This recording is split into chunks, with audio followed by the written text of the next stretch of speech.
януари, понеделник от 10 часа на националния стадион Васил Левски. Лидерът в английската висша лига Арсенал се наложи с 3-2 при гостуването си на Борнемут в двубой от 20-я кръг на първенството.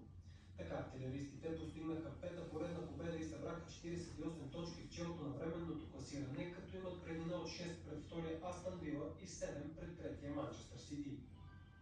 Съставът, воден от Микел Артета, трябваше да наваксва гол пасив, след като в 10-та минута бразилецът Еванилсон изведе домакините напред, възползвайки се от грешка в защитата на гостите. Друг бразилец, Габриел, реализира изравнителното попадение за Арсенал само 6 минути по-късно.